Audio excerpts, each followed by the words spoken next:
இயேசு கிறிஸ்துவின் நாமத்தினால் உங்கள் அனைவருக்கும் என்னுடைய புது வருட வாழ்த்துக்களை தெரிவித்துக் கொள்கிறேன். இந்த 2017 ஆண்டு உங்களுக்கு ஆசீர்வாதமாய் இருப்பதாக. இன்று நான் உங்களுக்கு சொல்லுகிற வாக்குத்தத்த வசனம் எரேமியா 31:4. இந்த வசனத்தில், இஸ்ரவேல் என்னும் கன்னிகையே, மறுபடியும் உன்னை கட்டுவிப்பேன், நீ கட்டப்படுவாய். மறுபடியும் மேள வாத்தியத்தோடும் ஆடல் பாடல் செய்கிற கூட்டத்தாரோடு நீ புறப்படுவாய். இந்த வசனத்தில் 2 முறை மறுபடியும் மறுபடியும் என்று வருகிறது. 2 முறை. மறுபடியும் உன்னை கட்டுவிப்பேன், நீ கட்டப்படுவாய். மறுபடியும் மேளவாத்தியத்தோடும் ஆடல் பாடல் செய்கிற கூட்டத்தாரோடு நீ புறப்படுவாய். இந்த வசனத்தை பாருங்கள். மறுபடியும் மறுபடியும். நான் சில நாட்களுக்கு முன்பதாக என்னுடைய தகப்பனார் உடல் நிலை சரியில்லாத காரணத்தினால் நான் தமிழ்நாட்டிற்கு டிசம்பர் 26 என் தகப்பனாரை கூட்டிக் கொண்டு வந்தேன். நான் என்னுடைய கிராமத்திற்கு போனால் தேவன் என்னோடு உடன்படிக்கை செய்தார் அல்லவா? in 1994 1994 ஆண்டு அந்த காட்டில் தேவன் என்னோடு உடன்படிக்கை பண்ணினார், என்னோடு பேசினார். நான் சாக போன பொழுது அந்த இடத்திற்கு நான் ஓடுவது வழக்கம். நான் என் தகப்பனாரை வீட்டில் விட்டுவிட்டு அன்று இரவு நன்றாக இளைப்பாரி அடுத்த நாள் நான் அந்த காட்டிற்குள், தேவன் என்னோடு உடன்படிக்கை பண்ணின அந்த காட்டிற்குள் நான் சென்றேன். நான் போய் சொன்னேன், மறுபடியும் நான் வந்திருக்கிறேன் ஆண்டவரே, மறுபடியும். இந்த மறுபடியும் இந்த வார்த்தையை உடனே தேவ ஆவியானவர் எனக்கு அதை உறுதிப்படுத்தி மறுபடியும் இந்த வார்த்தையை எனக்கு உணர்த்தி அதிலிருந்து இந்த வசனத்தை எடுக்கும்படி தேவன் எனக்கு கிருபை செய்தார். மறுபடியும் இந்த வசனத்தில் பாருங்கள், 2 முறை மறுபடியும் மறுபடியும் என்று வருகிறது. மறுபடியும் வந்திருக்கிறேன் ஆண்டவரே, என்னை நோக்கி பார், நான் உம்முடைய செல்ல பிள்ளை, நீர் என்னுடைய தகப்பன் என்று என் கண்களில் கண்ணீர் வடிய வானத்தை அன்னார்ந்து பார்த்து சிங்காசனத்தை நோக்கி பார்த்து நான் சொல்லும் பொழுது உண்மையிலே தெய்வ பிரசன்னம் பலமாய் அந்த இடத்தில் இறங்கிற்று. அந்த பிரசன்னத்தில் நான் சந்தோஷப்பட்டேன். இன்று உங்களுக்கு வருகிற வார்த்தையும் அதுதான். மறுபடியும் உன்னை கட்டுவிப்பேன், நீ கட்டப்படுவாய், நீ கட்டப்படுவாய். மறுபடியும். ஒருவேளை பல பிரச்சனைகள் மத்தியில் நீங்கள் இருக்கலாம். ஒரு தடவை நன்றாக வாழ்ந்துவிட்டு ஆசீர்வதிக்கப்பட்டு விட்டு மறுபடியும் இப்பொழுது நீங்கள் கஷ்டத்தில் இருக்கலாம். தேவன் என்ன சொல்லுகிறார்? மறுபடியும் உன்னை கட்டுவிப்பேன், நீ கட்டப்படுவாய். பாருங்கள், ஒரு வீடானாலும் சரி, இல்லாவிட்டால் ஒரு பிரிட்ஜ், ஒரு பாலம் அதானாலும் சரி, எதையாவது கட்டும் பொழுது ஒவ்வொரு நாளும் அதற்கு ரூபம் மாறிக்கொண்டே இருக்கும். இன்று போய் பார்த்தால் ஒரு விதமாக இருக்கும், ஒரு வாரம் கழிந்த பிறகு போய் பார்த்தால் ஒரு விதமாக இருக்கும், ஒரு மாதம் கழிந்த பிறகு நாம் பார்த்தால் அதனுடைய ரூபம் மாறிக்கொண்டே இருக்கும். ஒரு வீடு ஒன்று கட்டுகிறார்கள் என்று வைத்துக் கொள்ளுங்கள். இன்று ஒரு லெவல், அந்த கோட்டை சுவர் எல்லாம் எழும்பியிருக்கும். பிறகு 2 நாட்கள் கழிந்த பிறகு போய் பார்த்தால் திரும்பவும் அந்த கோட்டை இன்னும் வளர்ந்திருக்கும். பொதுவாக நான் என்ன சொல்லுகிறேன் என்றால், அந்த கட்டிடத்தின் ரூபம் ஒவ்வொரு நாளும் மாறிக்கொண்டே இருக்கும். அதே போல தேவன் சொல்லுகிறார், என் மகனே, என் மகளே, நான் உன்னை கட்டும் பொழுது உன்னுடைய ரூபம் ஒவ்வொரு நாளும் மாறிக்கொண்டே இருக்கும். நீ கட்டப்படுவாய். ஒவ்வொரு நாளும் மாறிக்கொண்டே இருக்கும். ஆமா, தேவன் ஒரு மனிதனை கட்டும் பொழுது, தேவன் ஒரு குடும்பத்தை கட்டும் பொழுது ஒவ்வொரு நாளும் அதனுடைய ஸ்டைல் மாறிக்கொண்டே இருக்கும். அதன் பிறகு பாருங்கள், ஒரு வீடு இல்லாவிட்டால் வேற ஏதாவது கட்டப்பட்டால் கண்டிப்பாக அந்த இடத்திற்கு மதிப்பு வரும். இப்போ வீடு கட்டுவதற்கு முன்னதாக 10 லட்சம் ரூபாய் சொல்வார். வீடு கட்டின பிறகு அந்த இடத்திற்கு 50 லட்சம் என்று சொல்வார். கட்டப்பட்ட பிறகு கண்டிப்பாக அந்த இடத்திற்கு என்ன செய்யும்? மதிப்பு வரும். ஆமா, தேவனும் பாருங்கள், உங்களை, உங்கள் குடும்பத்தை இந்த 2017 ஆண்டு கட்டும் பொழுது கண்டிப்பாக உங்களுக்கு மதிப்பு வரும். அதன் பிறகு கட்டப்படும் பொழுது கண்டிப்பாக அதற்கு கடைசியில் அழகு வரும். எல்லா ஃபினிஷிங் ஒர்க் எல்லாவற்றையும் செய்து முடித்த பிறகு அந்த கட்டிடத்திற்கு ஒரு அழகு வரும். 3 காரியங்களை சொன்னேன். முதலாவது ரூபம் மாறும், 2வது மதிப்பு வரும், 3வது அதற்கு அழகு வரும். இந்த 3, முதலாவது ரூபம், 2வது மதிப்பு, 3வது அழகு. தேவன் என்ன சொல்லுகிறார்?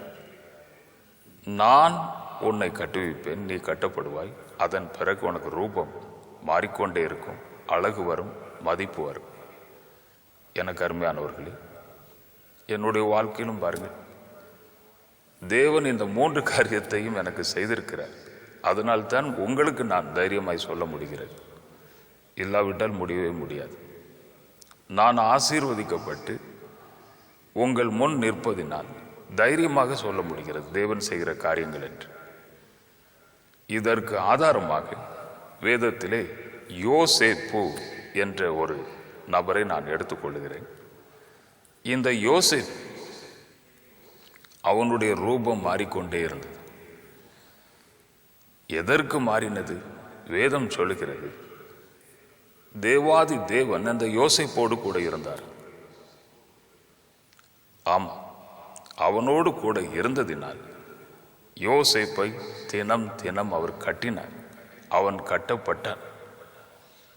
நாமும் கூட ஒரு காரியத்தில் மிகவும் ஜாக்கிரதையாக இருக்க வேண்டும். என்னவென்றால், தேவாதி தேவன் அவர் நமக்கு தந்த பரிசுத்தாவின் வல்லமை.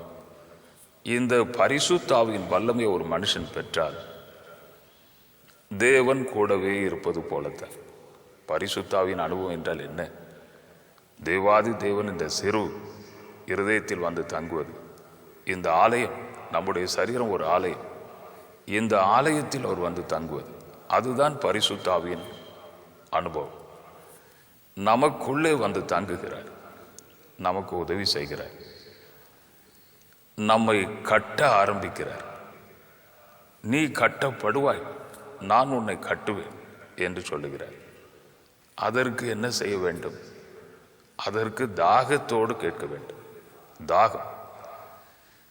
நான் 2 நாட்களுக்கு முன்பதாக ஒரு கூட்டத்திற்கு போயிருந்தேன் ஆந்திர பிரதேசத்தில். எவ்வளவு தாகத்தோடு எனக்காக எதிர்பார்த்து கொண்டிருந்தார்கள். பெரிய கூட்டம், ஏழை மக்கள். ஒரு டிஸ்ட்ரிக்ட் அல்ல, ஒரு சிறு இடம். ஆட்டோ, வண்டி, டிசிஎம், கார், 2 வீலர், அதிகமான வண்டிகள் வந்திருந்தார். நான் காரை விட்டு இறங்கின உடனே வந்து எனக்கு மாலை போட்டு என்னை கனம் பண்ணி ரொம்ப ஆசையோடு என்னை கூட்டிக் கொண்டு போனார். நான் அவர்களுக்குள் பார்த்தது தாகம். நான் நின்று பேச ஆரம்பித்த உடனே தேவ ஆவியானவர் வந்து இறங்கினார், மக்களுக்கு அற்புதங்களை செய்தார். தன் வார்த்தையை உறுதிப்படுத்தினார். அற்புத அடையாளங்களை அவர் செய்தார். எனக்கு அருமையானவர்களே, தாகத்தோடு எந்த ஒரு மனுஷன் தேவனிடத்தில் வருகிறானோ கண்டிப்பாக அவனுடைய தாகத்தை அவர் தீர்க்கிறார். என்ன தாகம் இருக்கிறது பார்க்கிறார், தாகத்தை தீர்க்கிறார். ஆசை உள்ள மனதை அவர் திருப்தியாக்குகிறார். தாகம். இயேசுவும் இந்த உலகில் இருந்த பொழுது அவர் சொன்னார், தாகம் உள்ளவன் என்னிடத்தில் வரட்டும், நான் கொடுக்கிற தண்ணீரை குடிக்கிறவனுக்கு ஒரு நாளும் தாகம் உண்டாக. அப்போ தாகத்தோடு கேட்க வேண்டும். நான் ஒரு வியாபாரி, நான் தாகத்தோடு கேட்டேன், எனக்கு இந்த வல்லமை வேண்டும். நீர் பட்சபாதம் உள்ள தேவன் அல்ல, ஒருவருக்கு அதிகமாய் ஒருவருக்கு குறைவாய் கொடுக்கிற தேவன் அல்ல. கேளுங்கள் கொடுக்கப்படும் என்று சொன்னேன், கேட்கிற எவனும் பெற்றுக்கொள்கிறான் என்று சொன்னேன். ஆதலால் நான் ஒரு வியாபாரி, எனக்கு இந்த வல்லமை வேண்டும் என்று கேட்டேன். தேவாதி தேவன் என்னை நிரப்பினார். ஒரு நாள் நான் வீட்டிற்கு போய் கொண்டிருந்த பொழுது திடீரென்று அந்த தேவ வல்லமை பிரசன்னத்தை உணர்ந்தேன். முதல் முறையாக புது பாஷைகளை பேசினேன். வீட்டிற்கு போனேன். என் மனைவி கேட்டால் உங்களுடைய முகம் பிரகாசிக்கிறது என்று. நான் சொன்னேன், வருகிற வழியில் தேவ வல்லமை என் மேல் இறங்கி வந்தது. புது புது பாஷைகளை பேசினேன். தேவ வல்லமை என் மேல் வந்திருக்கிறது என்று சொன்னேன். எனக்கு அருமையானவர்களே, இந்த தேவ வல்லமை, பரிசுத்த ஆவியானவருடைய வல்லமை எந்த ஒரு மனுஷன் பெற்றுக்கொள்கிறானோ அவனோடு தேவன் இருக்கிறார், அவனை கட்டுகிறார். யோசேப்பை கட்டினதற்கு காரணம் வேதம் சொல்லுகிறது, தேவன் யோசேப்போடு கூட இருந்தார். நம்மோடும் கூட இருக்க வேண்டும் என்றால் இந்த அனுபவத்தை கண்டிப்பாக பெற்றுக்கொள்ள வேண்டும். சிலர் என்ன நினைக்கிறார்கள் என்றால், நன்றாக சத்தம் போட்டால் தான் தேவ ஆவியானவர் வந்து இறங்குவதற்கு அர்த்தம் என்று. சில பேர் நினைப்பார்கள், கீழே விழுந்து அங்கும் இங்கும் புரண்டால்தான் ஓ தேவ வல்லமை வந்திருக்கிறது என்று அர்த்தம் என்று சிலர் நினைப்பார்கள். கைகளை தட்டி சத்தம் போட்டால்தான் தேவ வல்லமை வந்து இறங்கி இருப்பதற்கு அர்த்தம் என்று சொல்லுவார்கள். அப்படி அல்ல.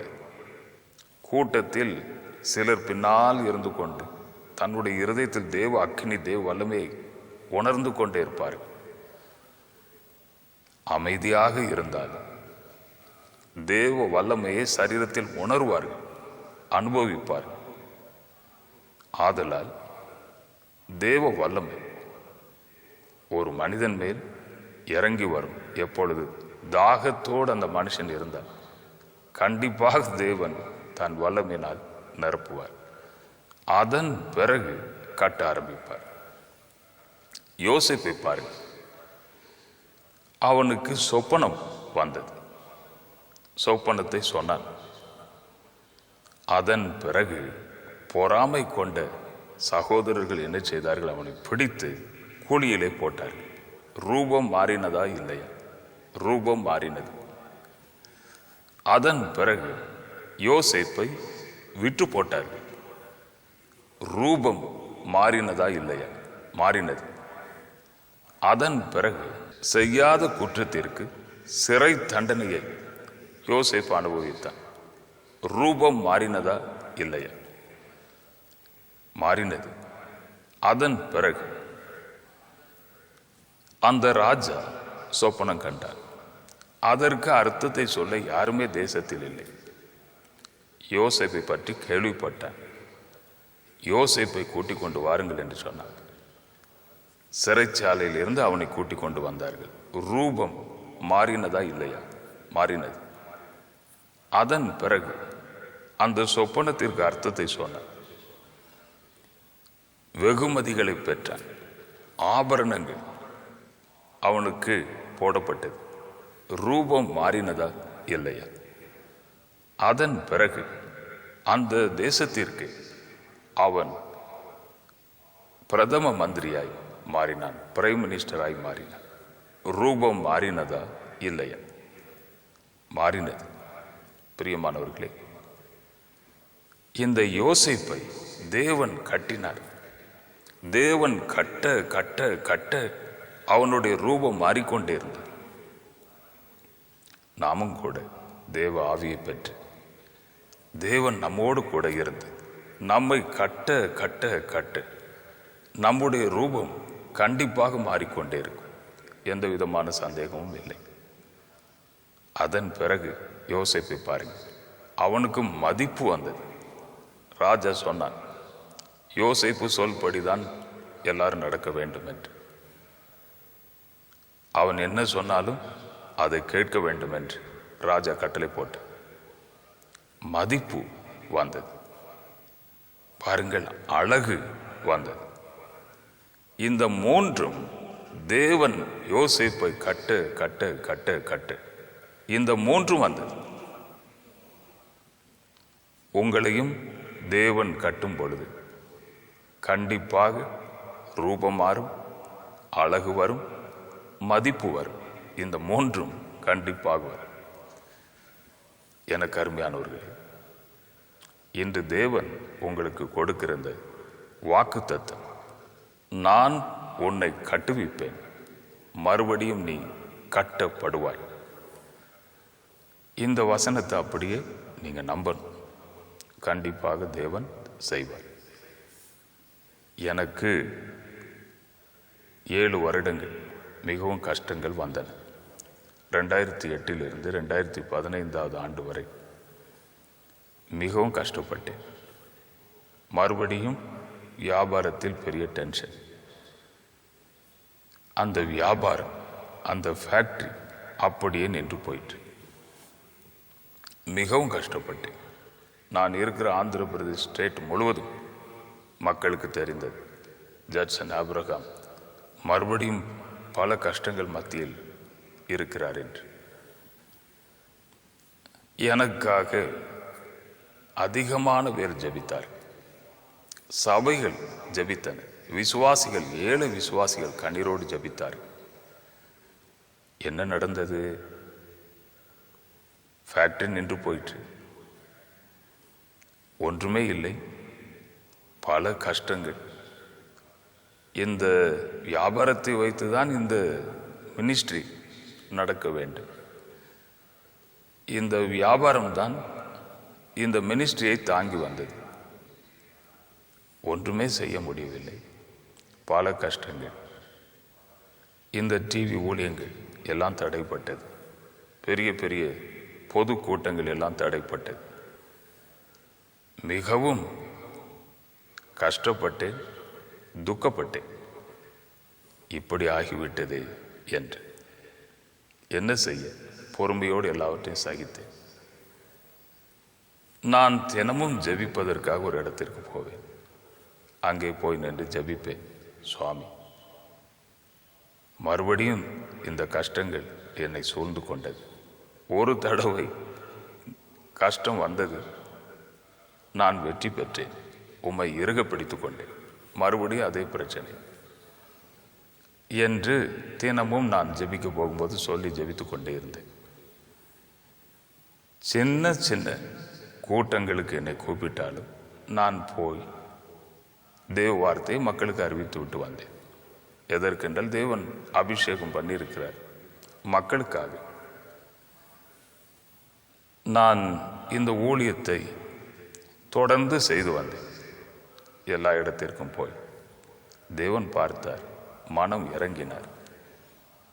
நான் இப்படி ஜெபம் செய்தேன், தேவனே, இந்த தொழிற்சாலை போனால் போகட்டும், உம்முடைய ஊழியத்தை நான் உண்மையும் உத்தவமாய் செய்கிறேன் என்று சொன்னேன்.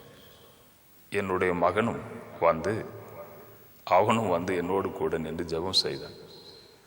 டேடி, இதுதான் நம்முடைய சாட்சி, இந்த ஃபேக்டரி திரும்ப ஓடணும் என்று என்னை கூட்டிக் கொண்டு போனான். ஃபேக்டரி திறந்தோம். இருள், கோழிகள் முட்டை போட்டு அந்த தொழிற்சாலை முழுவதும் கோழிகள், இருள். அதை திறந்து உள்ளே சென்றோம். என் மகன் 10 நிமிடங்கள் ஆங்கிலத்தில் சத்தம் போட்டு ஜெபம் செய்தான். அதன் பிறகு அவன் சொன்னான், டேடி, இந்த வியாபாரம் தான் நமக்கு சாட்சி. தேவன் உங்களை ஆசீர்வதித்த பிசினஸ், இதை விடக்கூடாது. கண்டிப்பாக 2 வருடங்கள் மறுபடியும் கொஞ்சம் கஷ்டப்படுங்க, கொஞ்சம் ரிஸ்க் எடுங்க என்று என்னிடத்தில் கேட்டுக்கொண்டிருந்தான். நானோ ஒவ்வொரு நாளும் தனியாக ஜெபிக்கும் போது, ஆண்டவரே, இந்த ஃபேக்டரி போனால் பரவாயில்லை, நான் உம்முடைய ஊழியத்தை செய்கிறேன் என்று நான் ஜெபம் செய்து கொண்டிருந்தேன். என்ன நடந்தது என்றால், ஒரு மனிதனால் அந்த ஃபேக்டரியை ஆரம்பிக்கவே முடியாது. மனிதனால் முடியாது. அப்படி ஆகிவிட்டது அந்த ஃபேக்டரி. ஒரு மனிதன் அதை திரும்ப ஆரம்பிக்கவே முடியாது. என்ன நடந்தது என்றால், பரத்திலிருந்து தேவ தூதர்கள் இறங்கினார்கள். மூடி கிடந்த அந்த ஃபேக்டரியை மறுபடியும் ஓட வைத்தார். இது உங்களுக்கு நம்புவதற்கு கஷ்டமாக இருக்கலாம். ஆனால் அனுபவித்த எனக்கு ஒவ்வொரு நாளும் நான் இந்த கஷ்டங்களை அனுபவித்து, ஒவ்வொரு நாளும் நான் தாண்டி வந்த பாதைகள் எனக்கு நன்றாக தெரியும். தேவ தூதர்கள் இறங்கினார்கள். எனக்கு வேண்டிய மனிதர்கள், எனக்கு வேண்டிய மிஷன்கள், எனக்கு வேண்டிய வாகனங்கள் எல்லாவற்றையும் இந்த தேவதூதர்கள் என்ன செய்தார்கள்? அனுகூலமாக்கினார்கள். அனுகூலமாக்குவது தேவனால் தான் முடியும். அவர்கள் அனுகூலமாக்கினார்கள். எல்லாவற்றையும் எனக்கு ஏற்றபடி செய்தார்கள். அதன் பிறகு தொழிற்சாலை மறுபடியும் ஓட ஆரம்பித்தது. பாருங்கள், தேவன் என்னை கட்டினார். மறுபடியும் உன்னை கட்டுவிப்பேன், நீ கட்டப்படுவாய் என்று முதலாவது என்னுடைய வாழ்க்கையில் அவர் செய்து காட்டினார். என்னுடைய ரூபம் மாறினது, மதிப்பு வந்தது, அழகு வந்தது. இந்த 3 வந்தது. தேவன் கட்டினார், தன் தூதர்களை அனுப்பி கட்டினார். எனக்கு அருமையானவர்களே, தேவன் உங்களோடு கூட இருக்கிறார். அதை நீங்கள் பார்த்து கொள்ள வேண்டும். தேவன் உங்களோடு கூட இருந்தால், தேவ ஆவி உங்களோடு கூட இருந்தால், கண்டிப்பாக தேவன் உங்களை கட்டுவார். மறுபடியும் கட்டுவிப்பேன், நீ கட்டப்படுவாய் என்று சொல்லுகிறார். என்னை கட்டி என்னை நிறுத்தின அந்த தேவன் உங்களுக்கு அதே போல செய்வார். அவர் பட்சபாதம் உள்ள தேவன் அல்ல. ஒருவருக்கு அதிகமாய் ஒருவருக்கு குறைவாய் கொடுக்கிற தேவன் அல்ல. இன்று இந்த வாக்கு தத்துவம் உங்களுக்காக வருகிற இந்த வார்த்தை, இதை அப்படியே நம்பி, தேவன் என்னை கட்டுவார், என்னை மறுபடியும் நிறுத்துவார் என்ற நம்பிக்கையோடு இந்த வசனத்தை உங்களுக்கு சொந்தமாக்கி கொடுங்க. எந்த வசனத்தையும் சொந்தமாக்கி கொள்ளும் போதுதான் கிரியை செய்யும். நீங்களும் சொந்தமாக்கி கொடுங்க. உலகத்திலே 2 விதமான ஆசீர்வாதங்கள் உண்டு. ஒன்று இந்த உலக ஆசீர்வாதங்கள், மற்றொன்று ஆவிக்குரிய ஆசீர்வாதங்கள்.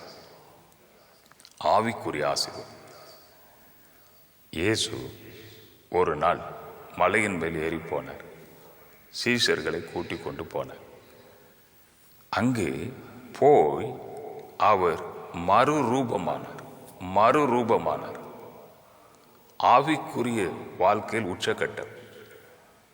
நாமும் கூட அவர் மலையின் மேல் ஏறி போனார்.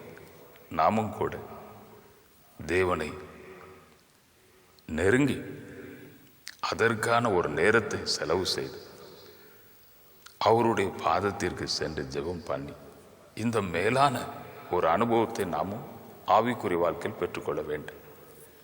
அதற்கு நான் சொன்னேன், தாகம்தான் அதற்கு காரணம் என்று.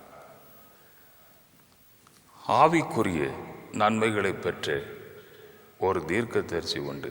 அவர் எலிசா. அவர் சாதாரண வேலைக்காரர். தன் எஜமானுக்கு நன்றாக வேலை செய்து கொண்டிருந்த ஒரு வேலைக்காரர்.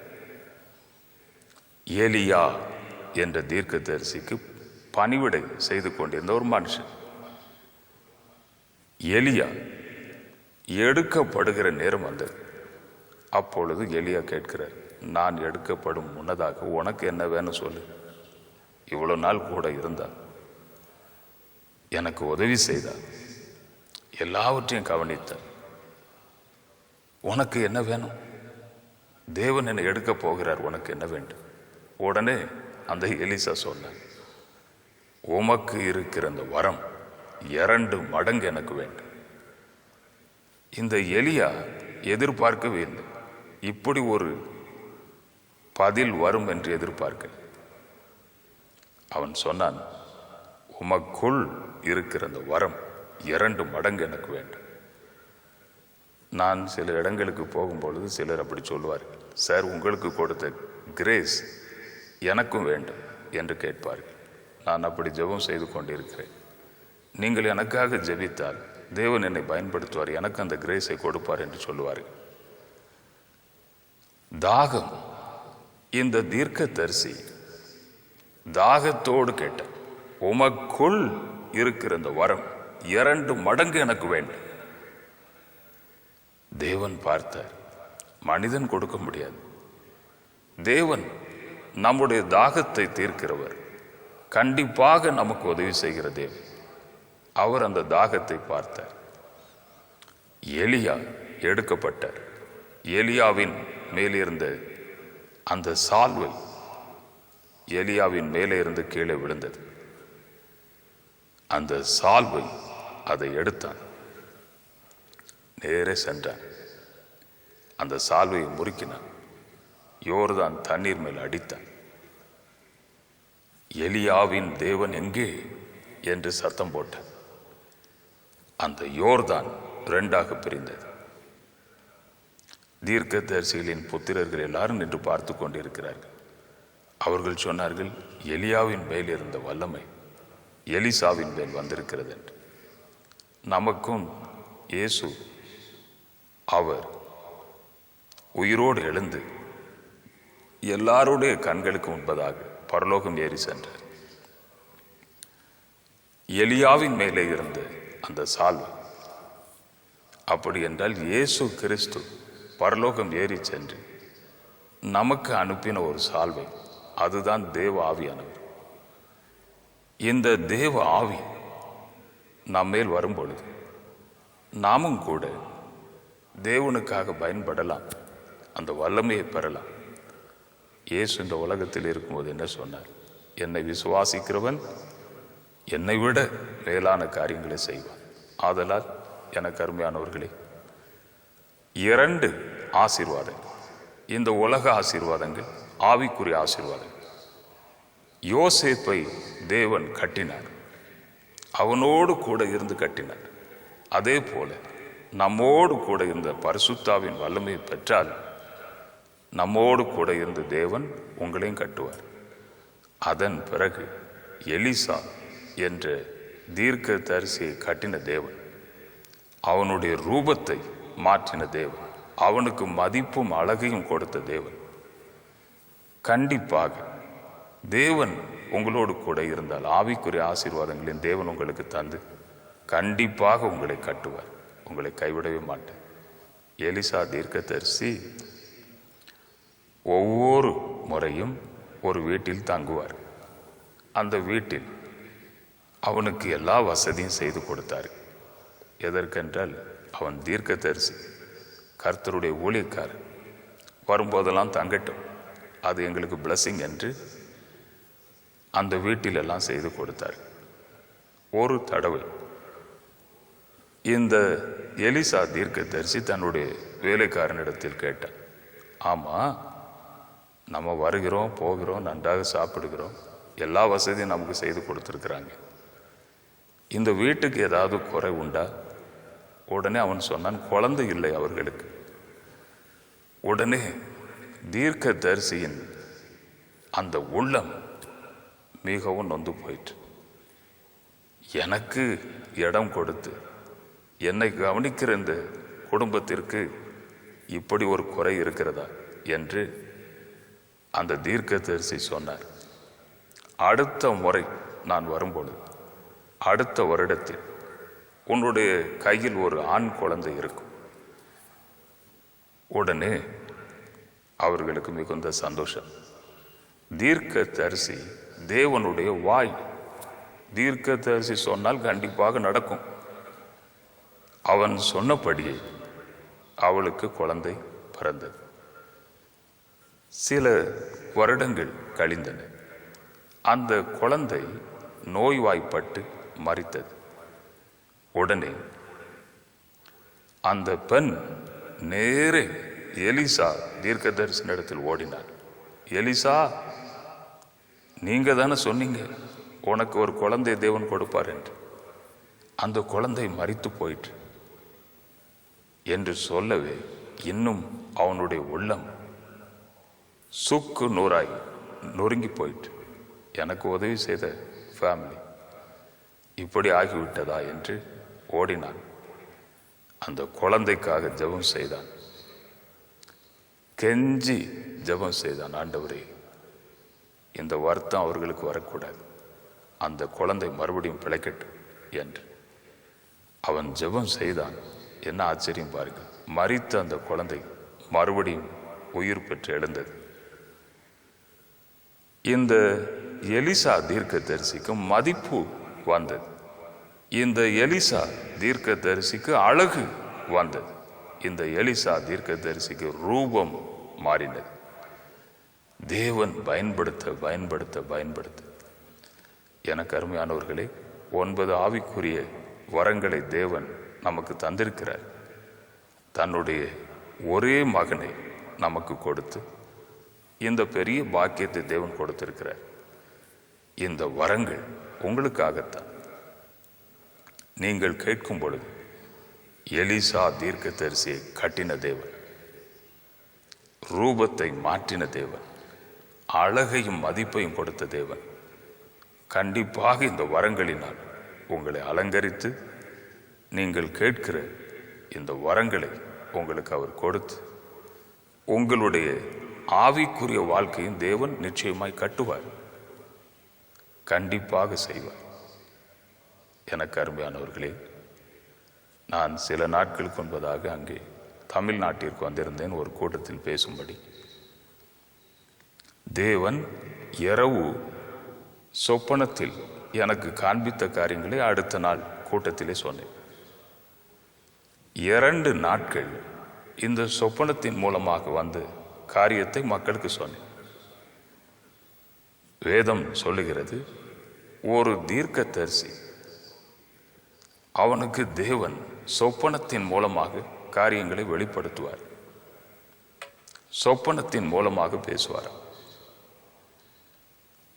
எனக்கும் அந்த இடத்தில் வந்த சொப்பனம், அதையே மக்களுக்கு சொன்னேன். தெய்வீக அமைதி, எல்லாரும் இருந்து அதை கேட்டுக்கொண்டிருந்தார்கள், நன்மை பெற்றார்கள்.